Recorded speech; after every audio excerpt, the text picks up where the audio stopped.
நஹ்மதுல்லாஹல் அலீம் ஸல்லி அலா ரசூலில் கரீம் அம்மா பாத். அன்பான பெரியோர்களே, ஜமாத்தார்களே, அல்லாஹ்வின் அருளால் ஃபஜ்ருடைய தொழுகையை தொழுதுவிட்டு அல்லாஹ்வை பற்றியும் அல்லாஹ்வுடைய ரசூலை பற்றியும் மார்க்கத்தை பற்றியும் பேசுவதற்காக கேட்பதற்காக நாம் எல்லாம் அமர்ந்திருக்கிறோம். ரப்பு சுப்ஹானஹு வ தஆலா நம்முடைய எல்லா அமல்களையும் பரிபூர்ணமாக கபூல் செய்வானாக. ஹைர் பரக்கத்துகள் நிறைந்த நாளாக, கெட்ட முடிவுகளை விட்டும் முசீபத்துகளை விட்டும் உலகத்தின் ஆபத்துகள் அல்லாஹ்வின் படைப்புகளின் தீங்குகளை விட்டும் முழுமையாக பாதுகாப்பு பெற்ற நாளாக வல்ல ரஹ்மான் இந்த நாளை நமக்கு அமைத்து தருவானாக. நாம் சங்கையானவர்களே, உலகத்தில் வாழ்கிற முஸ்லிம்களாக மூமின்களாக இருக்கிற நாம் ஒரு 5 விஷயங்களை நம்முடைய வாழ்க்கையில் கடைபிடிக்க வேண்டும். இந்த 5 விஷயமும் அல்லாஹ்வுக்காக நாம் கடைபிடித்தால் நிச்சயம் இந்த உலகத்திலும் நாளை மறு உலகத்திலும் நமக்கு மகத்தான வெற்றியை, நல்ல கூலியை வல்ல ரஹ்மான் நமக்கு தருவான் என்பதை குர்ஆன் மூலமாக, ஹதீஸுகளின் மூலமாக நம்மால் புரிந்து கொள்ள முடியும். ஒரு 5 விஷயம் இருக்கிறது. முதலாவது தொழுகை. உலகத்தில் மூமினாக முஸ்லீமாக வாழக்கூடிய நாம் எந்த சூழ்நிலையிலும் தொழுகையை விட்டுவிடக்கூடாது என்பதல்ல, தொழுகையை கலாவே ஆக்கக்கூடாது. தொழுகையை விடுறது ஒரு ரகம், தொழுகையை கலாவாக்குறது இன்னொரு வகை. சில பேர் தொழில் காரணமாக, வியாபாரத்தின் காரணமாக தொழுகையை அடுத்து தொழலாம் என்று நினைத்து அதை தொழாமலேயே, கலா கூட செய்யாமலேயே அப்படியே விட்டுவிடக்கூடிய ஒரு சூழ்நிலையை நாம் பார்க்குறோம். நபிகள் நாயகம் ஸல்லல்லாஹு அலைஹி வஸல்லம் ரொம்ப பாரதூரமான ஒரு விஷயத்தை சொன்னாங்க. ஒரு வக்து தொழுகையை விட்டால், ஒரு ஃபஜ்ரோ, ஒரு லுஹரோ, ஒரு அஸ்ரோ, ஒரு மக்ரிபோ, ஒரு இஷாவோ, அல்லாஹ்வால் கடமையாக்கப்பட்ட ஏதாவது ஒன்றை தகுந்த காரணம் இல்லாமல் வேண்டுமென்றே தூக்கத்தினாலோ அல்லது வேறு பல செயல்களில் ஈடுபடுவதனாலோ ஒரு தொழுகையை அவன் விடுவானேயானால் 1,80,000 ஆண்டுகள் ஒரு தொழுகையை விட்டதற்கு அவன் நரகத்தில் இருக்க வேண்டும். ஒரு தொழுகைக்கு 1,80,000 ஆண்டுகள். மறுமையில் ஒரு நாள் என்பது இந்த உலகத்தில் 5000 நாள். அப்போ மறுமையில் 1,80,000 ஆண்டுகள் என்றால் இங்கே எத்தனை கால்குலேட் பண்ணி பாருங்க, தலையே சுற்றி இல்லையா? இது ஒரு வக்துக்கு இந்த நிலைமை. இப்போ நம்முடைய ஆயுளில் எத்தனை ஃபஜ்ரை நாம் விட்டிருப்போம், எத்தனை லுகரை நாம் விட்டிருப்போம், எத்தனை அசர் நம்மால் விடப்பட்டிருக்கிறது. மக்ரிப் நேரத்தில், தொழுகை நேரத்தில் தொழுகைக்கு வராமல் எத்தனை தடவை வீதிகளிலும் வீடுகளிலும் நாம் அந்த நேரத்தில் செலவிட்டிருப்போம். அதையெல்லாம் எல்லாம் கணக்கு போட்டு பார்த்தான்னா எத்தனை ஆண்டுகள் நாம் நரகத்தில் கடக்க வேண்டும். அல்லாஹ் நம் அனைவர்களையும் பாதுகாப்பாங்க. அருமையான பெருமக்களே, அதனால் முதலாவது விஷயம் தொழுகை. எந்த சூழ்நிலையும் செய்யக்கூடாது, தொழுகை விடக்கூடாது. பள்ளிவாசலுக்கு வந்து தொழ முடியாத சூழ்நிலை இருந்தாலும் கூட வீட்டில் இருந்தாவது தொழுகையை முடித்திடணும். தொழுகைக்கு மட்டும் மார்க்கோ சலுகையே கொடுக்கலை. நோன்பு, ரமலான் மாதம் நோன்பு, உடம்பு சரியில்லையா, நோன்பு விட்டுக்கலாம், வச்ச நோன்பு கூட விடலாம், அல்லது ஆரம்பத்தில் சகர் பிடிக்காமலே நோன்பு வைக்காமல் கூட இருக்கலாம். நோன்பு மாதம் முடிஞ்சதுக்கு பின்னால் உடம்பு சரியானதுக்கப்புறம் அந்த விட்ட ஒரு நோன்பு எடுத்து வைத்தால் போதும். 1க்கு 60 நோன்புன்னு இல்லை, அது வேணுக்குன்னே விட்டால் தான் 1க்கு 60 நோன்பு. ஆனால் தொழுகை விஷயத்தில் எந்த சமரசமும் கிடையாது. உடல் ஆரோக்கியமாக இருப்பவரா தொழுதாக வேண்டும், நோய்வாய்ப்பட்டவரா, உடம்பு சரியில்லாமல் இருப்பவரா உட்கார்ந்தாவது தொழணும். நின்று தொழ முடியலனா உட்கார்ந்து தொழ முடியலையா, படுத்தாவது தொழுகையை அதற்குண்டான நேரத்தில் தொழுது விட வேண்டும் என்று நம்முடைய மார்க்கம் கூறுகிறது. அப்போ தொழுகையை யார் பேணுகிறார்களோ, தொழுகையை யார் பேணுகிறார்களோ நாளை மறுமையில் வெற்றி, இந்த உலகத்திலும் நமக்கு வெற்றி. இது முதல் விஷயம்.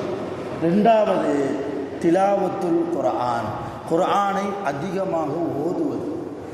நிறைய வீட்டில் குர்ஆன் இருக்கு, ஷோகேஸில் இருக்குது, பத்திரமாக இருக்குது. உங்கள் வீட்டில் உள்ள குர்ஆனை எடுத்து பாருங்கள், அதனுடைய நடுவு பகுதியை எடுத்து விரித்து பாருங்கள். குர்ஆனுடைய பேப்பர் வெள்ளையாக இருந்தால் இன்னும் குர்ஆன் உங்கள் வீட்டு நபர்களால் ஓதப்படவில்லை என்ற அர்த்தம். கைகள் பட்டு பட்டு பட்டு குர்ஆனுடைய பேப்பர்கள் எல்லாம் மஞ்சள் கலரில் மாறணும், அழுக்கு படிந்த நிலைமையில் இருக்கணும்.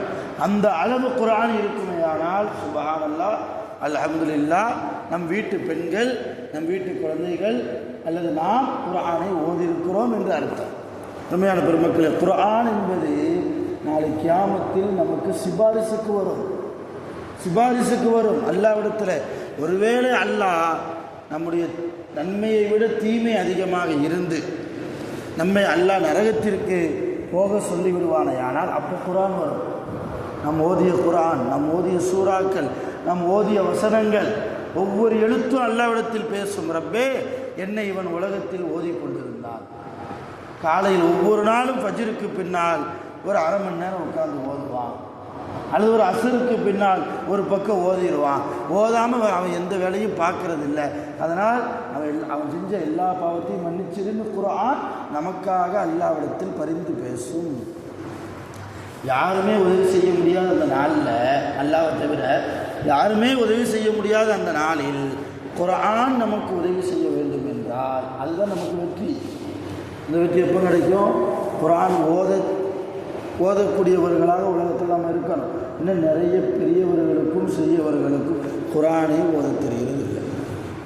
குர்ஆன் ஓத தெரியாமல் மௌத்தாகக்கூடாது. பெரிய துர்பாக்கியம் அது. குர்ஆன் ஓத தெரியாமல் மௌத்தா போயிட்டேன்னு வைங்க, பெரிய துர்பாக்கியம். ஒவ்வொரு எழுத்துக்கும் அல்லாஹ் மகத்தான கூலியை நமக்கு வச்சிருக்கிறான்.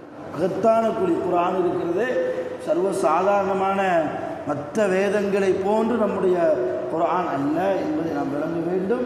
ரெண்டாவது விஷயம் திலாவத்துல் குர்ஆன். அதிகமாக குர்ஆன் ஓதுனா உலகத்திலும் வெற்றி, நாளை மறுமையிலும் வெற்றி. மூன்றாவது திக்ர். அதிகமாக திக்ர் செய்வது. நபிகள் நாயகம் ஸல்லல்லாஹு அலைஹி வஸல்லம் பத்ர், நாளை காலையில் பத்ர் போர்க்கலாம், நைட்டு கூடாரத்துக்குள்ளே உட்காந்து அல்லாஹ் திக்ர் செஞ்சாங்க கொஞ்ச நேரம்.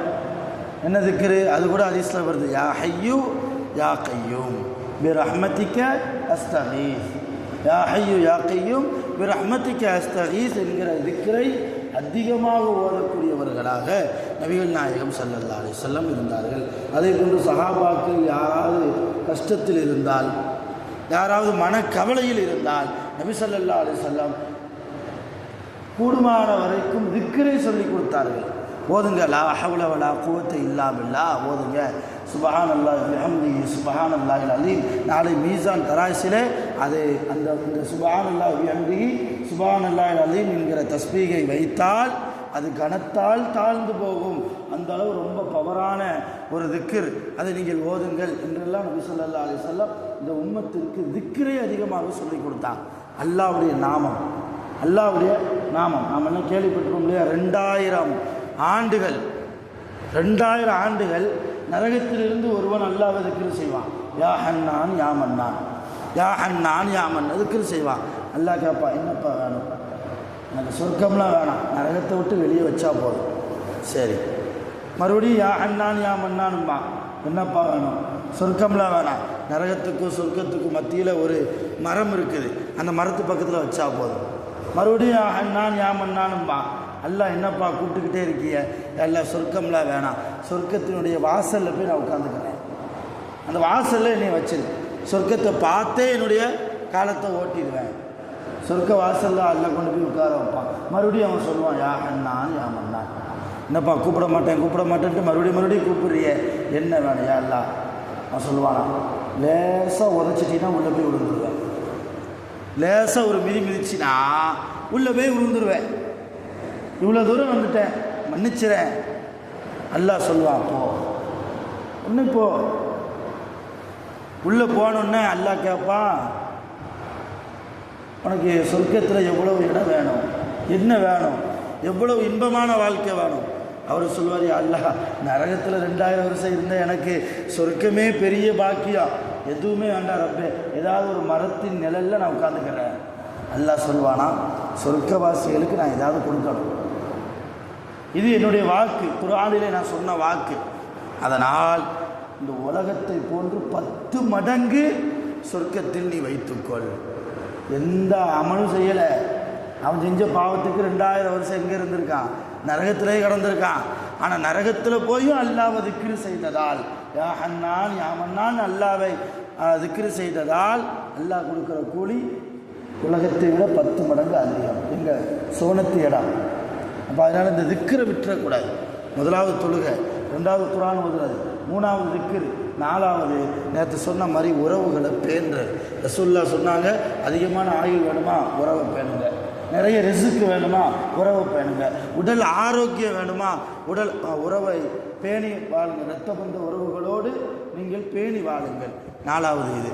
5வது துவா இருக்கணும். என்ன தேவை ஏற்பட்டாலும் அல்லாஹ்ட்ட தான் கேட்கணும். முதல்ல அல்லாஹ்வுக்கு தான் முதலிடம். இன்றைக்கி என்ன செய்கிறோம், எல்லாத்தையும் கேட்டுட்டு கடைசியாக வந்து ரப்பே எல்லாத்தையும் கேட்டேன், இனிமேல் நீ தான் உதவி செய்யணும். அல்லாஹ்வை கடைசியாக வைக்கிறோம். அல்லாஹ் முதலானவன், முதலும் அவன் தான், கடைசியும் அவன் தான். அப்படி இருக்கிற போது நம்முடைய வாழ்க்கையில் என்ன தேவைகள் வந்தாலும், என்ன முசீபத்துகள் வந்தாலும், எல்லா தேவையை கொடுக்கறது அவன் தான், எல்லா முசீபத்துகளை கொடுக்கறது அவன் தான். அவனிடத்தில் கையேந்தக்கூடிய துவா செய்யக்கூடிய மேன்மக்களாக நாம் இருக்கணும். அப்போ மொத்தம் 5 விஷயம். முதலாவது தொழுகை, 2வது குர்ஆன் ஓதுறது, 3வது திக்ரு செய்கிறது, 4வது உறவை பேணி வாழ்வது, 5வது துவா செய்வது. இந்த 5 பழக்கமும் கண்டினியூவாக நம்மிடத்தில் இருந்து விட்டால் நிச்சயம் குர்ஆனுடைய வெளிச்சத்தில், ஹதீஸுடைய வெளிச்சத்தில் இந்த உலகத்திலும் நாளை மறுமை உலகத்திலும் வெற்றி பெற்றவர்களாக அல்லாஹ் நம்மை ஆக்குவான். வல்ல ரஹ்மான் அப்படிப்பட்ட நல்ல நசீபை நம் அனைவர்களுக்கும் நிரப்பமாக தந்து அருள் புரிவானாக. உலகத்தில் வாழ்கிற போது நோய் நொடி இல்லாமல், ஆஸ்பத்திரி செலவுகள் இல்லாமல், உடல் ஆஃபியத்தோடு ஆரோக்கியத்தோடு நீண்ட ஆயுள் கொடுக்கப்பட்டு இபாதத்து செய்யக்கூடிய மேன்மக்களாக நம் அனைவர்களையும் வல்ல ரஹ்மான் ஆக்கி அருள் புரிவானாக. அல்ஹம்துலில்லாஹி ரப்பில் ஆலமீன். சுப்ஹானல்லாஹி வ பிஹம்திஹி, சுப்ஹானல்லாஹி வ பிஹம்திஹி, அஷ்ஹது அன் லா இலாஹா இல்லா அன்த, அஸ்தக்ஃபிருக வ அத்தூபு இலைக். ஆமீன். சுப்ஹான ரப்பிக ரப்பில் இஸ்ஸத்தி அம்மா யசிஃபூன். அஸ்ஸலாமு அலைக்கும் வரஹ்மத்துல்லாஹி வ பரகாத்துஹு. ஸல்லல்லாஹு அலைஹி